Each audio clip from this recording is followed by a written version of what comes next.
श्री स्वामी समर्थ. जय जय स्वामी समर्थ. स्वामींचं नाव घेऊन मी या व्हिडिओला सुरुवात करते.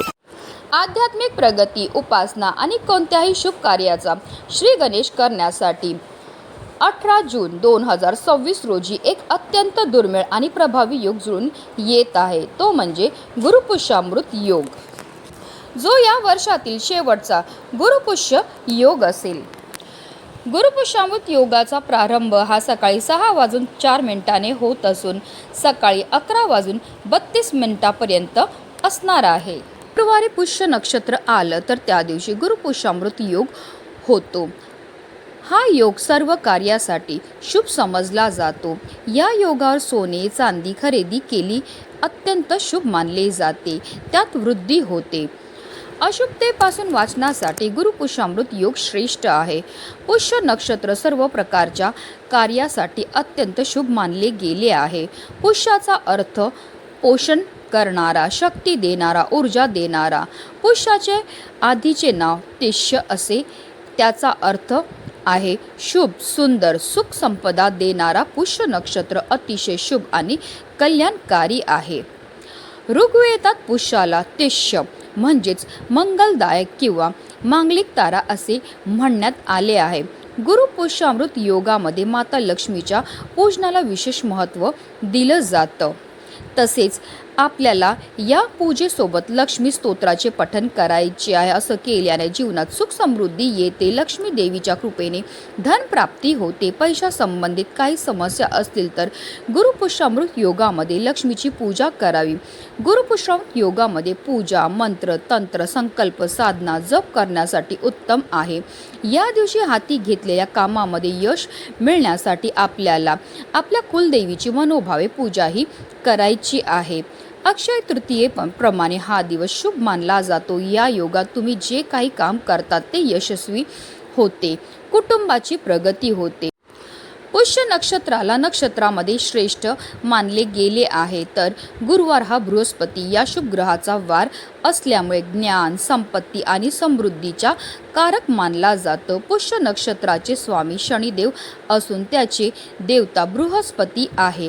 गुरुवारचा संबंध भगवान विष्णू आणि बृहस्पती या दोघांशी असल्यामुळे या दिवशी केलेले कोणतेही उपाय किंवा सेवा अतिशय प्रभावी मानल्या जातात.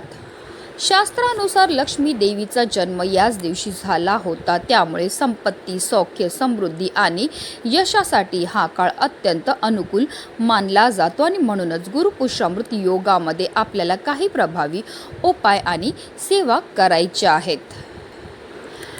आणि म्हणूनच गुरुपुष्यामृत योगामध्ये तुम्ही काही नाही केलं तरीही चालेल, पण अन्नपूर्णा देवीला अर्पण करा. फक्त ही वस्तू अर्पण केल्यामुळे आपलं एक रात्रीतून आयुष्याचं सोनं तर होणारच आहे, पण पुढील 33 वर्ष धन, धान्य, संपत्तीची, पैशाची आपल्याला कमतरताही पडणार नाही. आपली कितीही कठीणातील कठीण इच्छाही पूर्ण होणार आहे. तर ती कोणती वस्तू अर्पण करायची, कोणत्या वेळेत अर्पण करायची, त्याबद्दल सविस्तर आणि महत्त्वाची अशी माहिती मी तुम्हाला या व्हिडिओमध्ये देणार आहे. तर व्हिडिओ पूर्ण पहा. आणि जर तुम्ही माझ्या चॅनलवर नवीन असतील तर चॅनलला सबस्क्राईब करा आणि शेजारी बेल आयकॉन सुद्धा प्रेस करा, जेणेकरून तुम्हाला माझ्या नवनवीन व्हिडिओचं नोटिफिकेशन हे मिळत राहील आणि तुम्ही एक पण व्हिडिओ मिस करणार नाही. गुरुपुष्यामृत योगाच्या दिवशी आपल्याला ब्रह्ममुहूर्तावर उठायचं आणि अंथरुणामध्येच आपल्याला श्रीहरी, विष्णू, माता लक्ष्मी, त्याचबरोबर आपल्या कुलदेवीचं, महादेवांचं, गणपती बाप्पांचं, तसेच देवगुरु बृहस्पतींचं स्मरण करायचं. स्नान करायचे. स्नान करताना आवर्जून आंघोळीच्या पाण्यामध्ये आपल्याला चिमुटभर हळद आणि गंगाजल टाकून स्नान करायचं. असं केल्यामुळे आपल्या तनाबरोबर आपल्या मनाची सुद्धा शुद्धीही होत असते आणि पवित्र तनाने, पवित्र मनाने केलेल्या प्रत्येक कार्यामध्ये आपल्याला 100 पटीने पुण्य हे प्राप्त होत असतं. त्यानंतर आपल्याला स्वच्छ वस्त्र परिधान करायचे. जर शक्य असेल तर या दिवशी आवर्जून लाल किंवा पिवळ्या रंगाचे वस्त्र परिधान करा. आता सर्वप्रथम आपल्याला देवघरामध्ये दिवा प्रज्वलित करून घ्यायचा आहे, कारण कोणतीही सेवा किंवा कोणताही उपाय जर आपण अग्नीच्या साक्षीने केला तर त्यामध्ये आपल्याला निश्चितच सफलताही प्राप्त होत असते. या दिवशी आपल्याला श्रीहरी विष्णूंसोबत माता लक्ष्मी, महादेव तसेच गणपती बाप्पांची, कुबेर देवांची पूजा करायची आहे, कारण लक्ष्मी आणि लक्ष्मीपती धन प्राप्तीसाठी आशीर्वाद देत असतात. तर महादेव हे संकटाचा नाशक आहेत. तर गणपती बाप्पा हे बुद्धिमत्ताचे देवता आहेत आणि लक्ष्मी प्राप्त झाल्यावर तिची आपल्याला योग्य प्रकारे उपयोग झाला पाहिजे, तिचं संरक्षण झालं पाहिजे. यामुळे या सर्व देवी देवतांची पूजा करण्याला महत्त्व आहे. तसेच श्री सुक्तम आणि पुरुष सुक्तमचं पठण करायचं आहे. पंचोपचार आपल्याला पूजा करायची आहे. कळश स्थापना केल्याने घरात धन धान्य वृद्धी होते व लक्ष्मी प्राप्ती होते.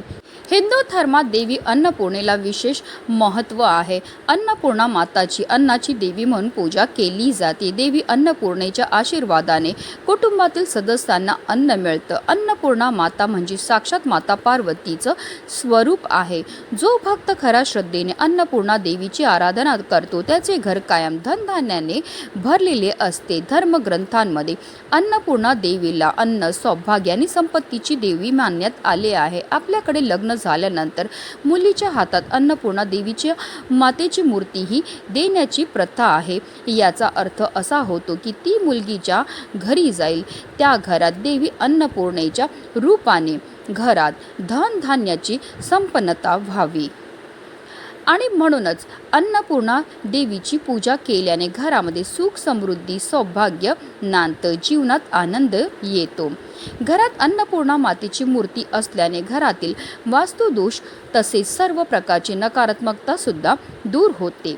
आता आपण सकाळी जेव्हा देवपूजा करणार आहे तेव्हाच आपल्याला अन्नपूर्णा देवीची सुद्धा पूजा ही करायची आहे. अन्नपूर्णा मातेच्या मूर्तीला आपल्याला तामनामध्ये घ्यायचं, तिला अभिषेक करायचा आहे.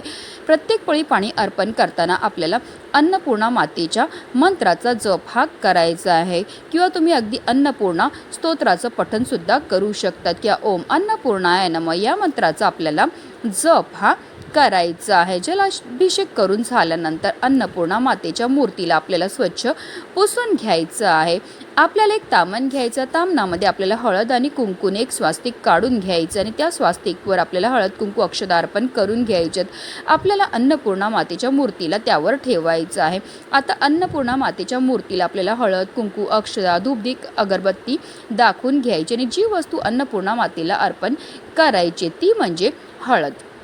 गुरुपुष्यामृत योगाच्या दिवशी हळदीला अनन्यसाधारण असं महत्त्व असतं. तुम्ही गुरुपुष्यामृत योगाच्या दिवशी सोनं नाही खरेदी केलं तरीही चालेल, पण अवघी 10 रुपयाची का होईना तुम्हाला हळद ही खरेदी करून आपल्या घरी घेऊन यायची. ही हळद आपल्या घरी आणल्यामुळे साक्षात माता लक्ष्मीला आपल्या घरी आणल्या एवढं आपल्याला पुण्य हे प्राप्त होत असतं.